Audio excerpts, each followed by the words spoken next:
Hey, this is Chris Allingham with the Virtual Weber Bullet. This is a follow-up video to the 4 videos that I did about the new 22-inch Smoky Mountain Cooker.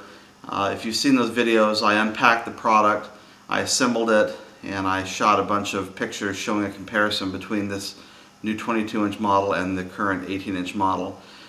There were a couple of errors in that video, or in that series of videos, that I wanted to clarify for you today as a follow-up. The biggest error I made in those original videos was that I called this part a catcher or a drip catcher, when in fact it's a heat shield. It goes onto the legs before they're attached to the charcoal bowl. You'll notice in the video that I had some problems getting it on the cooker because I put the legs on first and then I had to later loosen them up in order to put the heat shield on. The way you do it is that you slip the heat shield over the tabs on each of the 3 legs first, and then it sits on the floor by itself. You're able to place the charcoal bowl on top of the legs and then fasten them in place. You know, in the video I made some comments about not being able to remove this heat shield.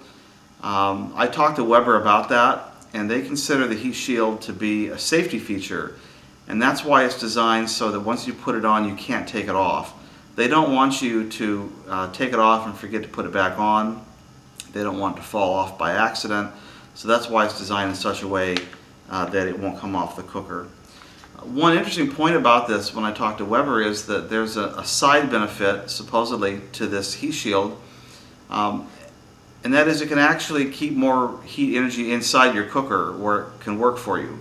The way that the heat shield functions is that it traps this layer of air between the bottom of the charcoal bowl and the aluminum shield, and that air acts like a insulating blanket of air across the bottom of the bowl, and it actually keeps the heat inside the bowl rather than allowing it to radiate out.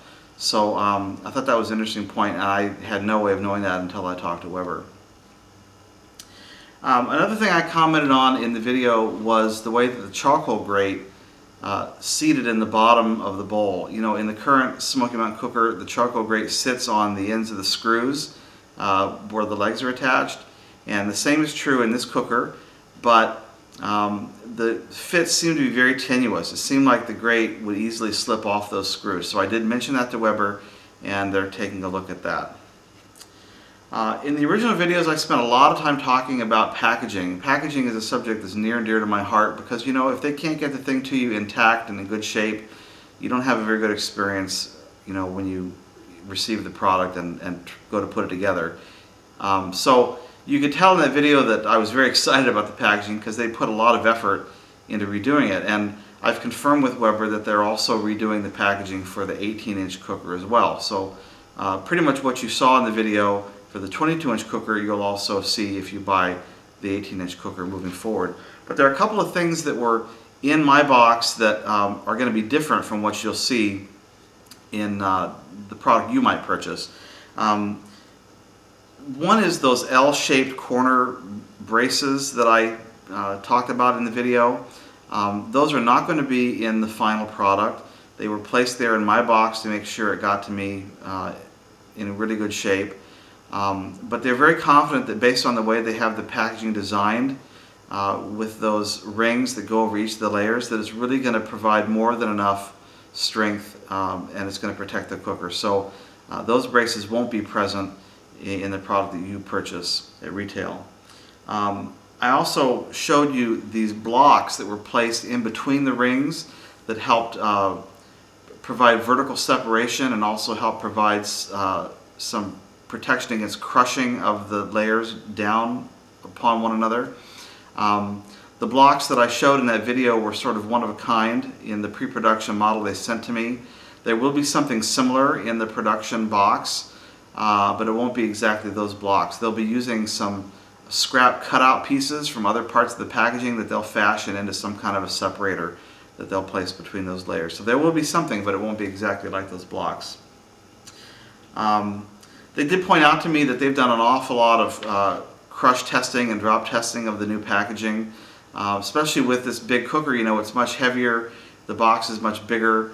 It's more likely that FedEx or UPS is going to ship it over on its side as they bring it out to your house. So they've done an awful lot of testing of this box, upright, upside down, on its side, every which way, to try to make sure that it can travel from factory to front porch in good shape and get to you. So that's a great effort, I think, on their part to improve that.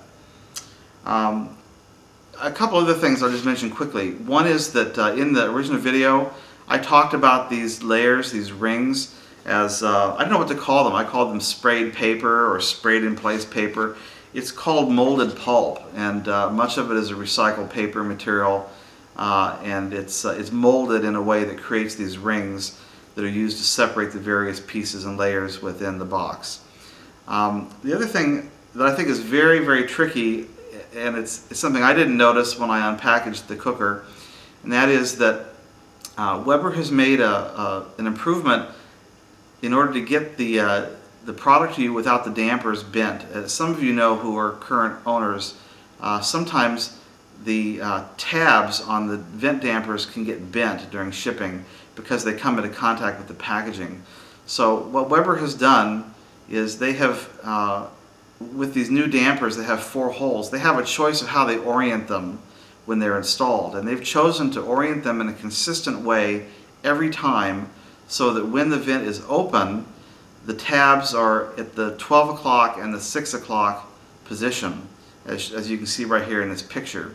And then when the shipping rings are placed over the parts, the shipping ring falls right in the middle of the vent. So there's no way that the tab can ever come in contact with the packing material. So it's a really slick way of making sure that we get bowls and lids with vent dampers that aren't bent. So that's something that I didn't realize was going on until Weber was able to point that out to me. In the video I mentioned that there was no vinyl cover present and there was no owner's manual present. Again, they sent me a pre-production cooker, and those things are going to be provided by Weber in the product that you buy at retail. Also, when I talked to Weber, I had a chance to mention about the water infiltration that we have with the cover over the cooker, and I suggested that they might want to consider redesigning that cover so that the seam falls below the edge of the middle cooking section here. That way the water wouldn't get inside. We'll see if they're able to do anything with that. A couple of things that I had a chance to talk to Weber about that were not in the cooker. One was, handles on the middle section and handles on the lower cooking grate. People have asked for those for years. In the videos I mentioned that I thought maybe that was a safety issue for Weber, and in fact I have confirmed that that is the case.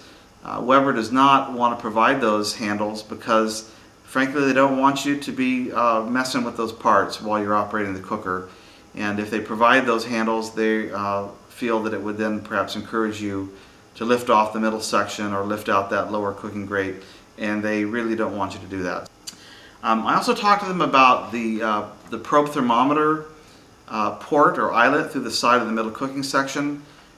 This is something that they were aware of, but I was able to explain to them why it's important to some of you, especially those who are using these automatic temperature control devices.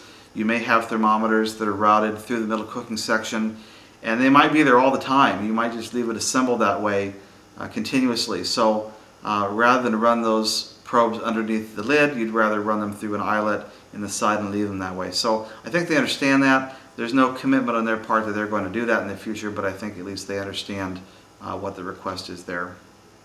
Finally, just a little bit about the out of round condition. As you know, the cooker that Weber sent to me was out of round.